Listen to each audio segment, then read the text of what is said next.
My name is Emily Johnson. I've been married for 5 years and have a 3-year-old daughter. My husband, Ken, is dedicated to his work and never takes a day off, even when he's feeling under the weather. Thanks to him, we're able to live a peaceful life.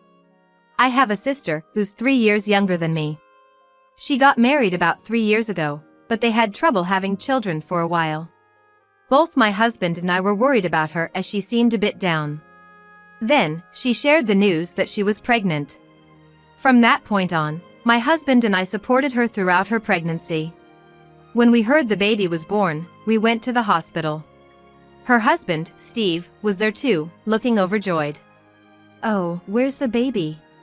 That was the first thing my husband said as we entered the room. Indeed, there was no baby beside my sister. That's right. The hospital staff takes care of the baby in the nursery, thinking the mom might be exhausted. They only bring the baby for feeding times, she explained. Wow, that sounds convenient. The food is great, and they take care of everything. I'm really glad we chose this hospital. Maybe I should have our second child here too. Wait, you're planning to have another baby? Well, I don't want our child to be an only child, I replied, looking at my husband. But he didn't seem to be listening. His attention was entirely on my sister. Samantha really did a great job. She carried the baby for 9 months, and I've seen how hard it was for her. I just feel nothing but gratitude. My sister's husband, Steve, is a business owner. Because of this, he's always been busy with work and couldn't take much care of my sister. It must have been so stressful for her, hardly ever seeing her husband despite having one. That's true. You were rarely by Samantha's side. I suddenly felt a bit surprised by these words. It sounded like a subtle critique of Steve. I'm sorry. It's just been work, and I couldn't do anything about it.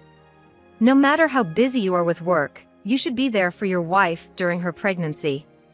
It's going to get even tougher with raising a child. He says this, but when it was my turn, he just left everything to me. Something's not right. Samantha really did a great job.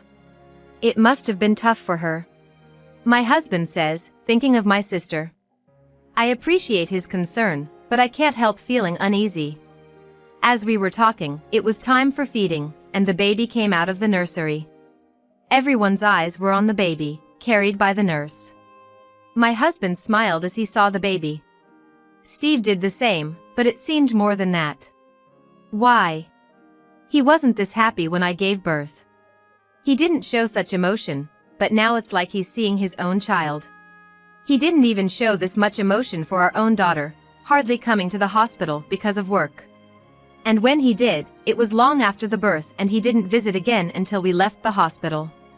I thought, doesn't he want to see his own child, even if he's busy? While other moms had dads coming by every day, taking pictures of the kids and laughing together, in our house, that kind of scene was completely absent. But what about my husband now? He's acting almost like a husband to Samantha. Taking Steve's place even though Steve is right there. While watching my husband, I remembered something. It started long before I knew Samantha was pregnant.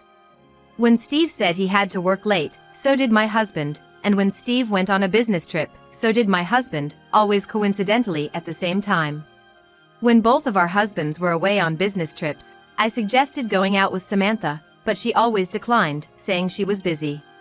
Maybe she wanted to spend time chatting with friends without her husband around? I thought so. But my husband was unusually kind to me during these times. He would bring home sweets he normally wouldn't buy, and if I said my shoulders were sore, he would massage them. But it never went beyond a shoulder rub. I dismissed my suspicions as overthinking. But seeing the two of them in front of me brought them back. I kept repeating in my mind that something was off. Isn't he drinking well? My husband said. Samantha didn't try to hide and breastfed openly. Steve frowned at this sight. Understandably not wanting to show his wife's breast to even his brother-in-law. But my husband looked on happily, quite naturally. Isn't it normal to feel embarrassed or look away? Am I the only one who thinks this way? My husband commented as he watched the baby drink milk. Is this child a boy or a girl? I realized I hadn't asked the gender. It's a boy. A boy, huh? He's gonna be a heartthrob when he grows up. My husband said, looking pleased. Did he want a boy that much? But at that moment, what slipped out of my mouth was, yeah. He looks just like you. Eh? The air felt like it froze. But it was my husband who broke the silence. Ridiculous! What are you saying? He can't look like me. Right, there's no way that could be. Really? I think they look very similar, especially around the eyes. No way! Don't say weird things. Oh, really? The two of them denied it outright, but they looked incredibly suspicious to me. Steve looked even more intently at the child's face, clearly deep in thought. After that, my husband's late returns continued. You're late often. What are you doing out there? With nothing but suspicion, I asked him. And he answered without any guilt. I go to see Samantha and the baby. Oh, aren't you busy with work? Yeah, I am. And you still find time to go there? You never helped with our child, always saying you had work. Our child is a girl. Samantha's is a boy. That's a big difference. He goes there because it's a boy? That's a strange reason. Aren't you tiring Samantha out by visiting so often? No way. She's always happy to see me. That Samantha? Don't speak ill of Samantha. My husband got surprisingly defensive. Still, I thought he wouldn't visit as often once Samantha was discharged. But that wasn't the case. He apparently went there almost every day. Did you go to see Samantha's baby again today? Yeah, I have to see him every day. They grow up so fast at this stage. But you never showed such interest in our own child's growth. Well, even if it's not my kid, it's my sister-in-law's, so it's natural to be interested. You're the weird one for not wanting to see him. Really? I still think you're going too often. Are you jealous? That's pathetic. It's strange not to want to see a child that my sister-in-law struggled to give birth to. As he justified his actions, I couldn't help but lose trust in him when I saw lipstick on his shirt and his pants worn inside out. He's cheating, isn't he? But who with? Is he saying he's going to Samantha's but meeting another woman? Or is the affair with Samantha herself? No, he couldn't be that monstrous, could he? Every angle I consider always leads back to suspicion about Samantha. I felt like I was losing my mind. That's when I got a call from Steve, Samantha's husband. Hey, Emily, can we talk? I need some time with you. His voice sounded serious, so I went to the agreed-upon place. Sorry to make you come all this way. I thought it would be bad if Ken were at your place. So, does Steve also have the same suspicions as me? The thing is, there's something odd about Samantha. Not just her, but Ken too. Ken too? What do you mean? Well, it's been happening since she was in the hospital, but after she got discharged, Ken's been coming over to our house. Every time I get home, he's there. At first, I was happy thinking he really cared for our child, but it feels like more than that. Like what? When I get home, I can feel a momentary distance between them, a kind of forced aloofness. I asked Samantha why Ken comes over every day, and she says it's just to see the baby. But when I follow Ken's gaze, it always lands on Samantha. I wouldn't mind if he really just loved the child and came to visit, but it doesn't feel that way. So Steve noticed too. I just listened without responding as Steve continued. Recently, he even comes over on days when I'm off work. I didn't know that. I had assumed Ken was working on weekends. And when I'm not looking, well, you know. I understand what he means. He's so good with the baby. I thought it's because he's experienced as a father. But the truth is, Ken has never changed a diaper. Or even fed our child a bottle. He'd make a face if I asked. But the other day, I overheard their conversation when I went to another room. It seemed like Ken was changing the diaper but did it wrong. No, not like that. You're so clumsy. Sorry, Samantha, I'll get better at this. Their voices sounded too intimate. They must be in a relationship. I hate to think this as a man, but I can't shake off the suspicion. Do you feel the same, Emily? How could I not? I'm pretty sure your hunch is right, but without proof, there's no point in suspecting. Yeah, I guess so. So why not hire a detective? I'll pay half. A detective? Yeah. Let them investigate, and if they find nothing, that's fine. Sounds good. So we hired a detective to gather evidence of their affair. About a week later, a large envelope arrived from the detective agency. The contents were as expected. I was so unsurprised that I just thought, bingo. But now, there's a lot I need to do. I immediately contacted Steve and set a plan in motion. Then, a week later, on a weekend, I visited Samantha's house with Ken. Emily, did you come to see the baby? That's rare. Ken often visits, but I thought you weren't interested since you never come. The baby's sleeping right now. Is that so? Let's go in. As we moved to the living room, there was Steve. He nodded slightly when he saw me, but to an outsider, it looked like a simple greeting. Coffee okay? Ken, you'll have coffee, right? Yeah, I'll help make it. Oh, then let me do it. No need, Steve. Just sit down. I can do it faster. What does that mean? Does he know where everything is because he's been here so often? Seeing my husband's behavior, anger welled up in me. He never makes coffee at home. He acts like if he just says coffee, it'll appear. But the voices from the kitchen sounded like a happy couple, and both Steve and I frowned. When the coffee was set on the table, Samantha started the conversation. What brings you here today? You didn't come just to see the baby, did you? Right on target. Exactly, Samantha. That's right. Actually, I've got a wonderful gift for Samantha and Ken. Huh? Don't you mean for Steve and me? No, it's for Samantha and Ken. Saying that, I spread out the documents sent by the detective agency on the table. There were several photos showing Ken and Samantha together. The report detailed what the two were doing on specific dates and times. What is this? What's going on? Having an affair, huh?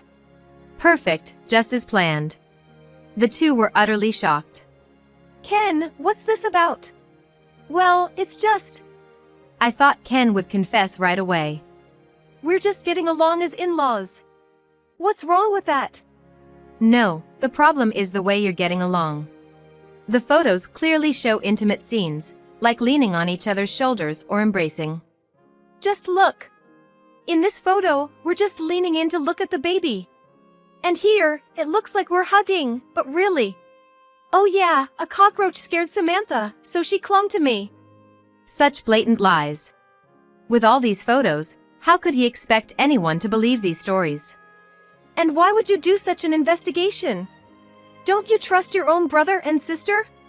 No, I don't. I care for your sister as if she's my own, and now you suspect me? Don't you feel sorry for her? You're the one to talk.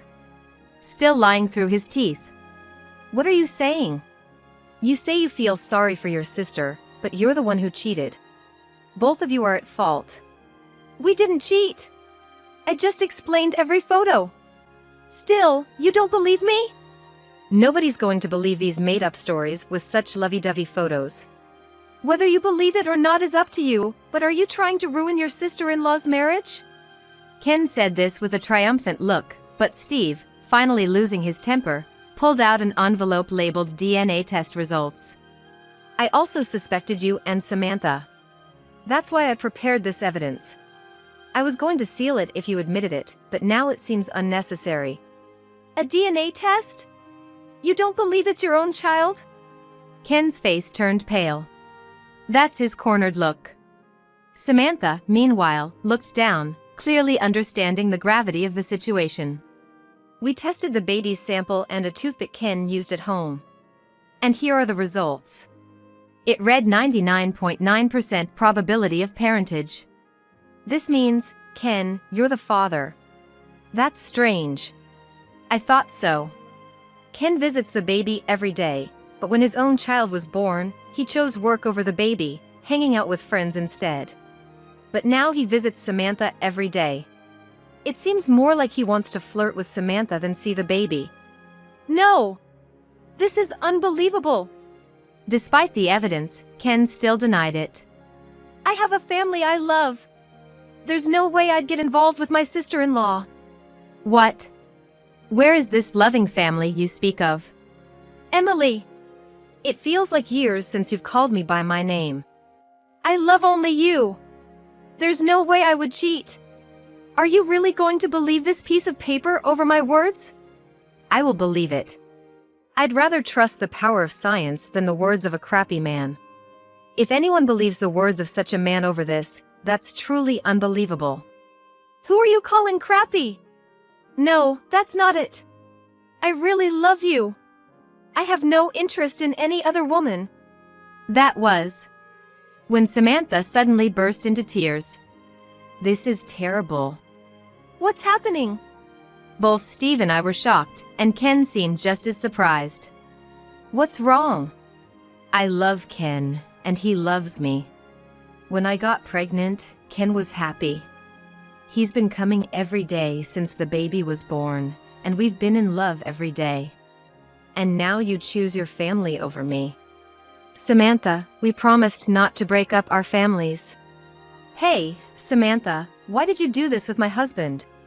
I've been struggling with not being able to have kids, and you and Ken were so kind to me. Ken came to my house almost every day. Steve was always busy, so Ken listened to my problems. I realized he was the one I could truly trust, and that's when I gave myself to him. Yeah, I was so happy. To have someone care so much about me, I ended up sleeping with him. Yeah, I got caught in the hands of such a crappy guy. Yeah. I thought it was wrong and wanted to break it off, but our physical compatibility was too good, and I couldn't do it. Samantha seemed almost pleased as she spoke. Ken, listening, looked smug. What's with these two? So, what are you planning to do now? I believe in separating marriage and love. I want to continue my married life with Steve while dating Ken. Are you a monkey? A dog? Just an animal? Even if she's my sister, I can't just agree with such a story. Just pure foolishness. And what about you, Ken? When I turned to Ken, he was smiling happily. Ken shared the same view. For me, it's just a physical relationship with Samantha. Since we have kids together, I don't mind if we don't have a marital life anymore. Why not continue this relationship without divorcing? Wouldn't that make us all happy? Unbelievable, are their heads filled with flowers? Or maggots? This level of selfishness is almost refreshing. Steve seemed to share a similar view, only able to sigh. I definitely can't continue this relationship. I'm going to divorce. Steve agreed. Yeah, same here. I can't live with such a bitch. I'm divorcing too. Bitch? What do you mean? Oops, sorry, that just slipped out. But seriously, it's unreasonable to raise Ken's child with the money I earned. So, divorce is the only option. So, Ken, you can do whatever you want. I thought they'd be satisfied with this, but they both vehemently objected. I have no intention of divorcing. Huh? How am I supposed to live if we divorce? There it is. The epitome of selfishness. But that's true, isn't it? My salary is peanuts. I've been content with it because you, a high earner, were there. That's not true. You just depended on my salary because you hate dealing with people. Well, that's one way to put it. But if Samantha divorces Steve, her child will be fatherless. What are you talking about? The real father is right here. I don't want that. I don't want to marry Ken. I absolutely refuse to divorce Steve, who earns well, and I have no interest in low-income Ken. So, you dislike the idea of Ken prioritizing me, and you have no intention of marrying him. Such honest individuals. But I don't need to concern myself with the opinions of such self-centered people. I can't continue this relationship. Steve said that, placed the divorce papers on the table, and left the house. I did the same. I presented the prepared divorce papers. Sign these and submit them to the office.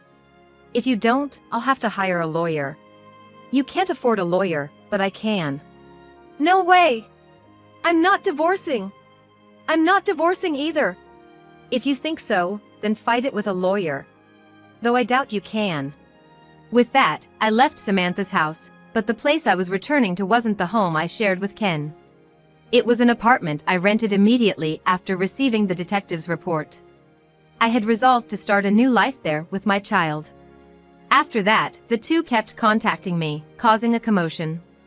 Finally, I hired a lawyer, and realizing they couldn't do anything, they signed the divorce papers. They probably thought that by signing, everything would end, and there would be no claims for compensation. But it's not that simple. Since I was cheated on, I wanted them to feel the same or greater pain. So, I demanded alimony and child support from Ken and compensation from Samantha. They cried a lot, but I didn't care. Steve settled by agreeing not to claim alimony in exchange for not paying child support. However, that was only towards Samantha. He claimed compensation from Ken. Samantha, unable to pay the compensation I demanded, went crying to Ken.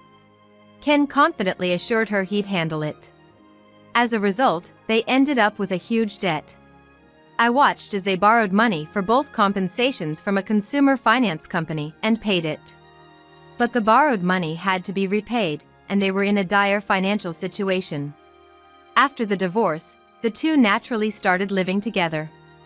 However, with a nursing child, Samantha claimed she couldn't work, and Ken was the sole breadwinner, leading to a very difficult life. They struggled even to afford milk and diapers, and Samantha often nagged Ken to find a higher-paying job.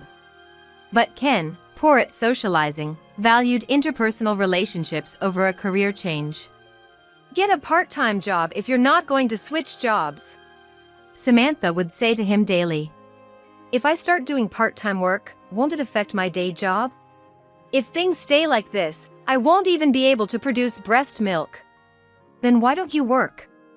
Emily, your sister, kept working even after having her child. Don't compare me with my sister. I've decided not to work while my child is young. A mother's presence is what's best for them. But if we don't have money, what are we supposed to do? That's why you should work."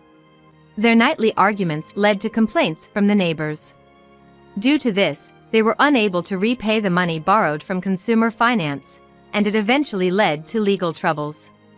Neither could afford a lawyer, so they both turned to their parents for help. However, both sets of parents agreed that since they stayed together even after an affair, they should resolve their issues themselves. The daily battles continue, filled only with anger and resentment. As for me, I hit it off with Steve, my sister's ex-husband. We became good confidants and eventually realized we needed each other.